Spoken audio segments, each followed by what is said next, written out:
Hello everyone and welcome to my channel. I hope everyone is having a wonderful day. Before we begin, please hit the subscribe button and give this video a thumbs up. The Forrester mansion had always been a place of grandeur, laughter, and the occasional clash of egos. But on this particular day, the walls seemed to hold their breath as an invisible storm gathered in the living room, ready to burst with the force of a lifetime's worth of betrayals, manipulations, and heartbreak. Rich Forrester stood frozen near the fireplace, his jaw tight, his hands trembling ever so slightly as the weight of the folder in his hand threatened to crush him, not because it was physically heavy, but rather because inside, within those few sheets of cold, clinical paper, lived the truth that would alter everything he believed he knew about Taylor Hayes, the woman he had trusted for decades, the mother of his children, the person he had believed was incapable of delving to the depths Brooke Logan was frequently accused of. But here it was undeniable and documented. Taylor hadn't just suffered from broken heart syndrome. A few months ago, after Ridge temporarily ended things, she had paid doctors, bribed them in secret to create a full medical profile complete with fake echo cardiograms, falsified blood work, and scripted symptom reports, all designed to elicit his sympathy, to pull him back into her orbit when his heart was drifting. A manipulation so intimate and targeted that it made the air in the room feel poisonous. He could see it now, in reverse. How she clutched her chest in Monaco. How Steffi had cried at the hospital. How Thomas had begged him to come to her side. How the monitors had beeped gently in a dim room that smelled faintly of antiseptic and roses. All staged like some masterfully tragic play.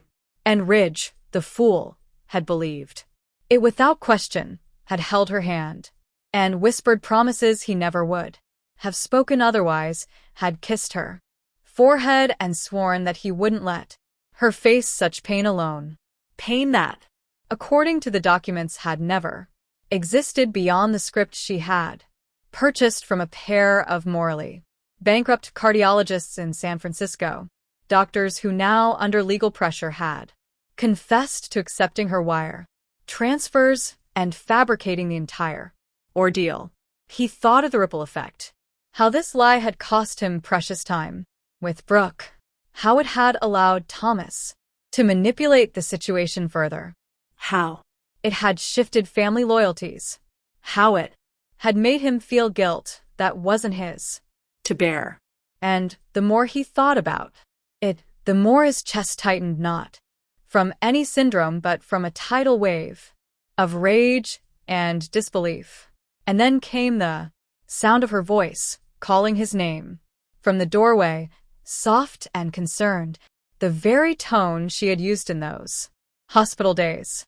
And when he turned, Taylor stood there, her eyes wide with that practiced vulnerability that once melted him, but now only ignited his fury, and she seemed startled by the look on his face, by the way he held the folder as if it were a weapon.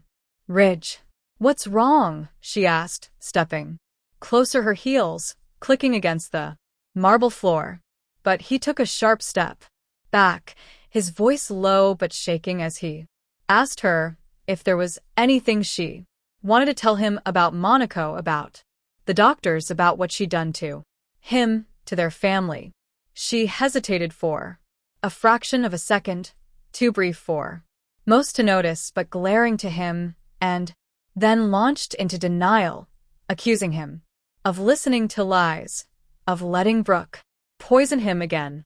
But he cut her off, slamming the folder onto the coffee table so the papers spilled out in a fan of damning evidence.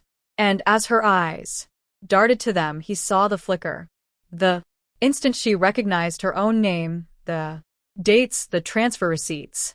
And in that moment, the truth was naked between them. How could you, Taylor? He exploded, his voice cracking, and his mind reeled through every intimate conversation they'd shared in the aftermath of her supposed health scare.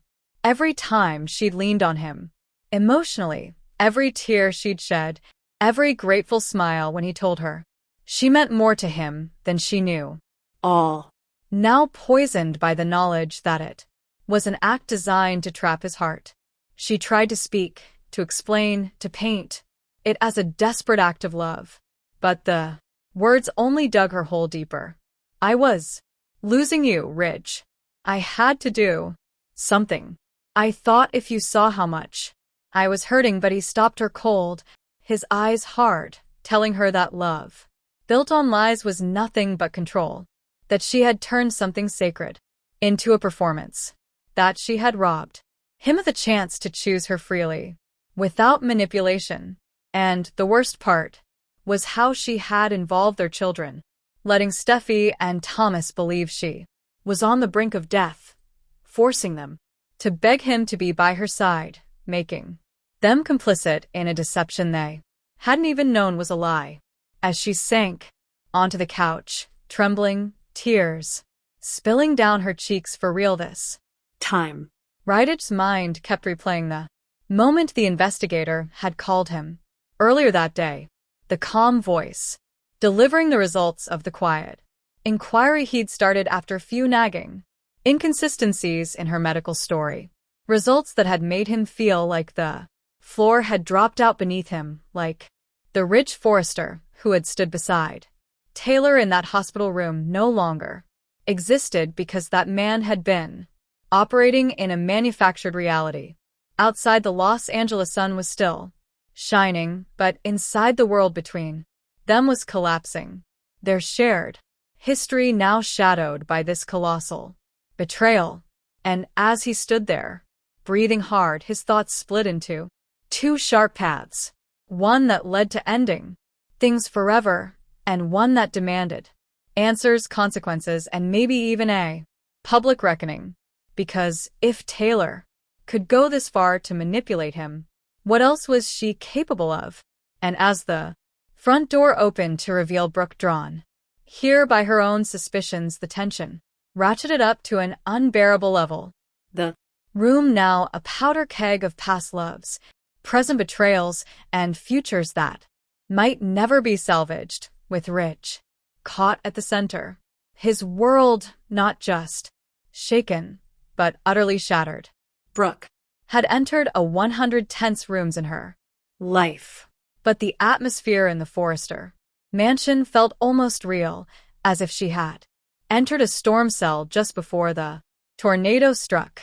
She had come because she couldn't get rid of the nagging suspicion that Ridge's previous phone call, brief, preoccupied, and concluding with a clipped "we'll talk later," wasn't about business. And as soon as her blue eyes met the scene in front of her, she realized she had been correct. The coffee table between them was covered with documents that Brooke recognized immediately as medical reports, but the layout was incorrect, too disorganized for them to be from a straightforward consultation, too damning in their presentation.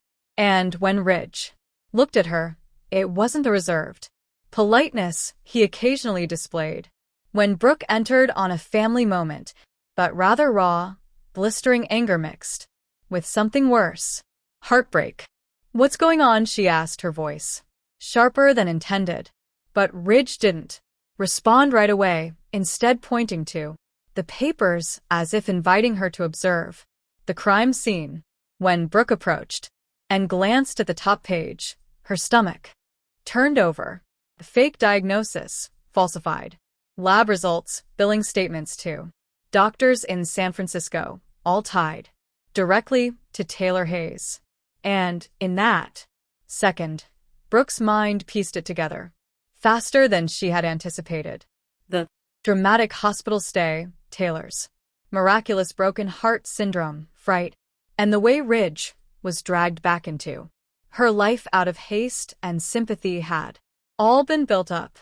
"Oh my God," Brooke said as she glanced up at Taylor, who appeared to be surrounded by walls. She demanded, "Tell me this isn't true, Taylor." But her tone made it seem unlikely that it could be untrue. Taylor, trembling, opened her mouth, but all she could manage was a choked eye. Before Ridge slammed a hand down on a chair arm and yelled, "Don't you dare try to spin this." Brooke recoiled at the sound and Taylor appeared to withdraw, whispering that she had been desperate and that she couldn't let him go again. Not to Brooke, not after everything. "Steffi and Thomas, they think you almost died," Brooke said, her voice cracking under the weight of it. And Ridge's head jerked at the reminder, his rage growing. "They begged me to come to you," he said, his voice low and dangerous now. "They thought they were losing their mother, and all along you were buying a performance." Brooke stepped back, a bitter laugh escaping her because, of course, this was about her. Everything between the three of them always came back to their love triangle. Taylor's sobs continued.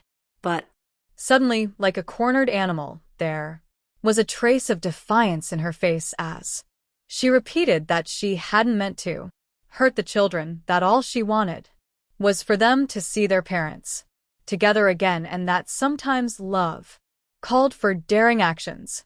The self-justification and the boldness left Brooke speechless, and she looked at Ridge, noting his clenched fists and irregular breathing. She recognized the signs.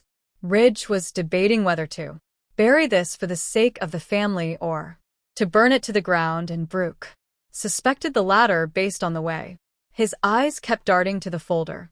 The decision appeared to take shape when his phone buzzed on the mantel with Steffi's name lighting up the screen. And he answered without hesitation, his voice tight as he asked her to come to the house and bring Thomas because they all needed to hear it together. "Ridge, please not like this," Taylor said as she turned pale and shook her head. But he disregarded her. The die cast. When Steffi and Thomas arrived 20 minutes later, their moods were light, casual.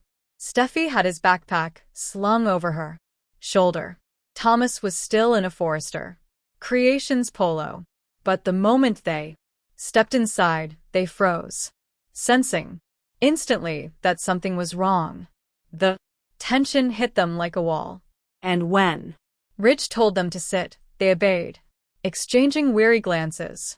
He started slowly asking them to remember Monaco, the hospital, their mother's supposed heart episode, how scared they'd been, how they'd begged him to come, and they nodded, their expressions tightening at the memory until he slid the folder across the coffee table toward them. "It wasn't real," Ridge said flatly, and the words seemed to hang in the air for a beat before Steffi frowned, shaking her head, insisting she didn't understand. And Thomas, ever quicker to catch subtext, picked up the papers and began flipping through them, his brows drawing together in disbelief. "These are fake," he said quietly, almost to himself, before looking up at Taylor with something between confusion and betrayal. "Mom, what is this?" Steffi looked back and forth between her parents, hoping someone would point out that this was a mistake. But Taylor's quiet was sufficient. "You misled us?" Now trembling, Steffi's voice soared. "You made us think you were dying." And the pain in her voice pierced the space like a knife. The realization that he had been duped, that he had pushed his father toward their mother with the desperation of a man attempting to save her life, and that he had slapped Brooke over it. All of this was based on a fictional story. Hardened Thomas's face. When his voice broke, he yelled, "Why, Mom?" Taylor finally replied, her words coming out quickly. She had been terrified when she saw Ridge sliding away to Brooke once more, and she had feared that what they had lost would be rekindled if he saw her in danger, and Thought she needed him. Ridge didn't stop her because for once he shared his daughter's rage. Steffi pulled to her feet, paced agitatedly, hands in her hair, and mumbled that this was sick and beyond manipulation. Brooke stood back, but kept a close eye on things, aware that Taylor was losing them one by one. As the argument deteriorated and the voices overlapped, The stillness that followed was oppressive when Thomas finally muttered, "You used us, Mom, and I can't even look at you right now," and he left by slamming the door. The three original combatants were left in the room as Steffi lingered for a moment longer, her eyes wet and her voice low, but piercing as she told Taylor, "You made me believe I might lose you, and now I don't know if I ever really had you." Rich stood still, staring at the location where his children had just been. and then he turned to face Taylor, with a finality in his voice that made her shudder. "I'm telling the truth, Taylor, to everyone. You can't make anything worthwhile out of such a large lie. And you can't use family as an excuse this time." As Taylor sat there, paralyzed, she knew that Ridge wasn't just angry, he was done. The implication was clear.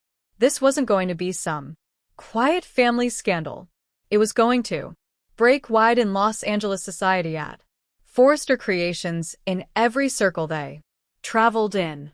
The following morning, the air at Forrester Creations was heavy with the customary aroma of perfume, pricey fabric, and fresh flowers. But underneath that refined exterior, rumors were already beginning to spread.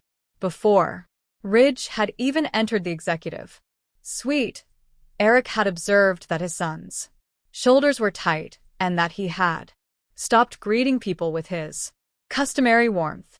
With caution, Eric put down a sketch pad and said, "Ridge, you look like you've been through hell." Instead of responding immediately, Rich closed the office door, took a file from beneath his arm, and dropped it upon the desk with such force that Eric recoiled. "This is something you must see," Ridge said. The top page of the folder, which contained bogus medical documents, payment receipts, and signed statements from the two San Francisco doctors who were now confessing to the scam, was scanned by Eric. Eric's eyes darted up, swiftly, changing from bewilderment to fear. He murmured, hardly unwilling to complete the query. Taylor Rich gave a somber nod. "In order for me to rush back to her, she paid them to fabricate a medical emergency." Stunned into silence, Eric reclined on his chair. In his decades of running this family and company, he had witnessed many scandals, but this one was particularly painful because it violated personal and familial boundaries in addition to being dishonest. "Oh my God, Ridge, the children," he questioned. Ridge's mouth clenched. "They are aware. Last night I informed them. They are." Enraged, Thomas abandoned her.